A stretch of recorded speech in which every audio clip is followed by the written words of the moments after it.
Welcome to this Zentangle Quickie. My name is Heather Hartwick Gladden. I'm a certified Zentangle teacher. And today we're going to take a look at the tangle Caracole from Lily Moon Luna. It's kind of a spiral tangle. We've done some in the past, but those tangles were, well, it is still kind of a spiral tangle. You can be the judge.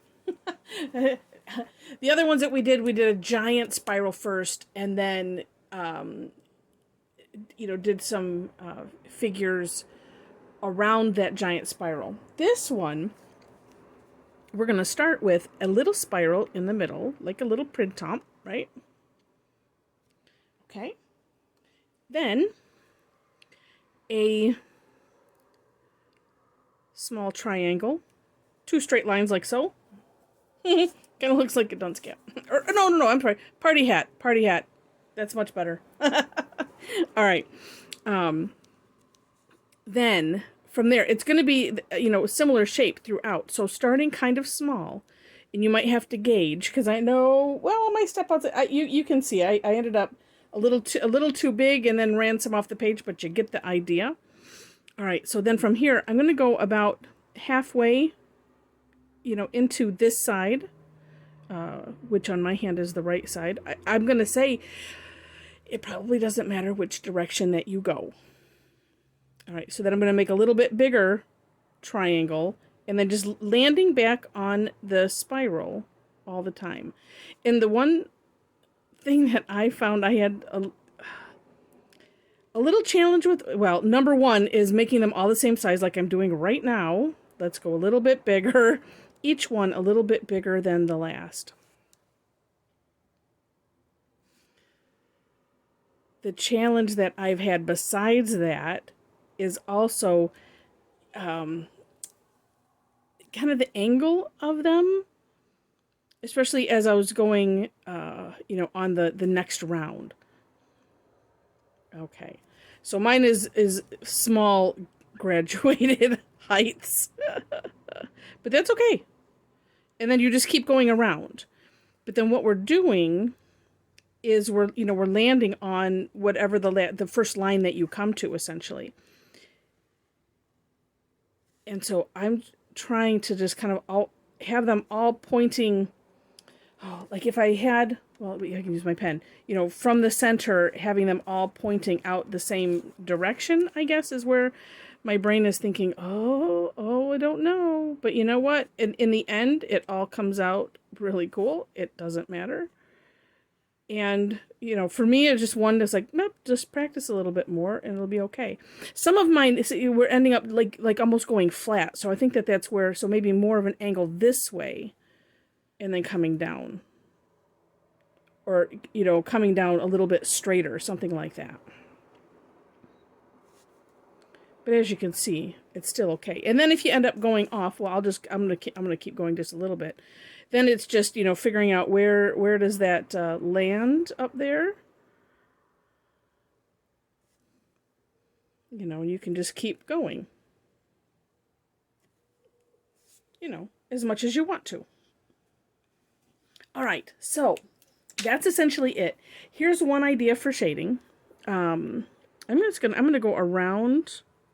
Well, kind of on the line, actually, not necessarily on the outside, but I'm going on the perimeter of the first spiral. Where? There it is. And we'll just smudge that out a little bit right now.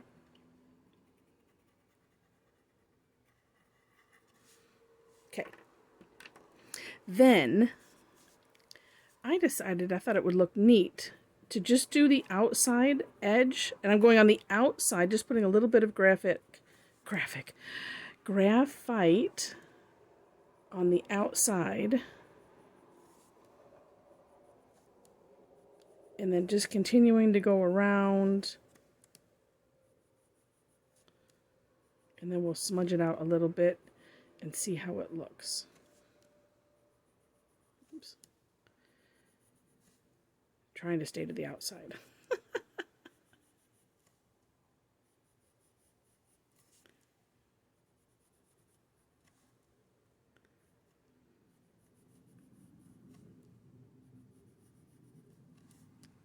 Okay.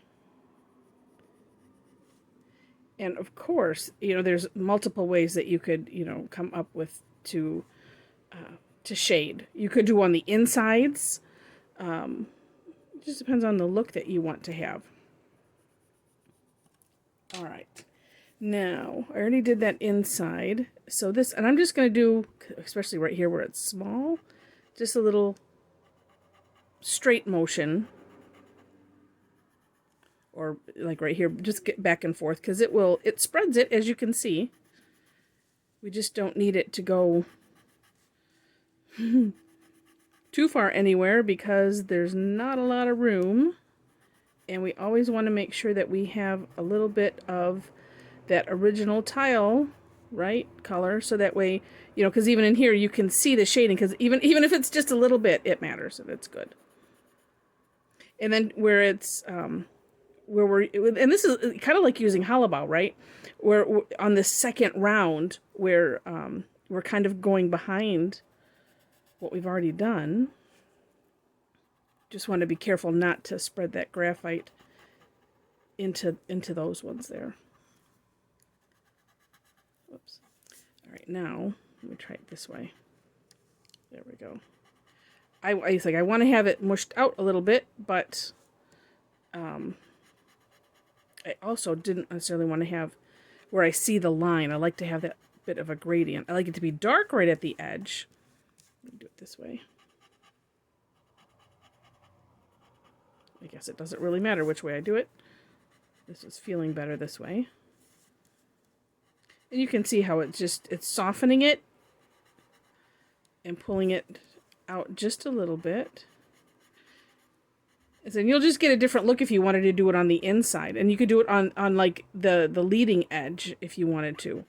Or you could do it on both. Depends on how big yours is. All right. Oh, that looks neat. That looks neat. And if I had wanted to, I could keep going around. Just a really neat tangle. So as I was playing around, I did do more of that. And I actually shaded this one just a little bit different. And, oops, pulling this back. There we go.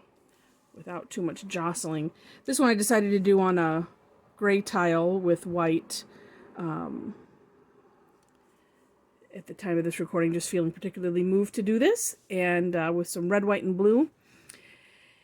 And I think it turned out kind of neat. This one I did the shading on the inside edge, because I was kind of working to get a little bit of the embossing effect type of thing. I'm not sure if I actually achieved it or not, but I think it turned out kind of neat. So I hope you enjoyed this this tangle and this video.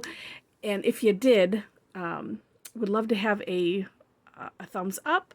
If you enjoyed it enough to see more, would love to have you subscribe to the channel. And if you do, make sure to hit the notification bell so you can tell YouTube how you want to be notified, if you want to be notified at all. Also, in the description section are step outs, link to Lily's her own step outs and some samples that she did that are on Tangle patterns, and I think that's it. Oh, also, no, one more thing. Also in that description section are ways to connect with me if you wish. I do both free classes and paid classes. Information is on my website. Link is below. We also have a nice Facebook group. Would love to have you join us for some fun tangling. And now that's it. So thanks so much for watching. I really appreciate it, and I wish you happy tangling.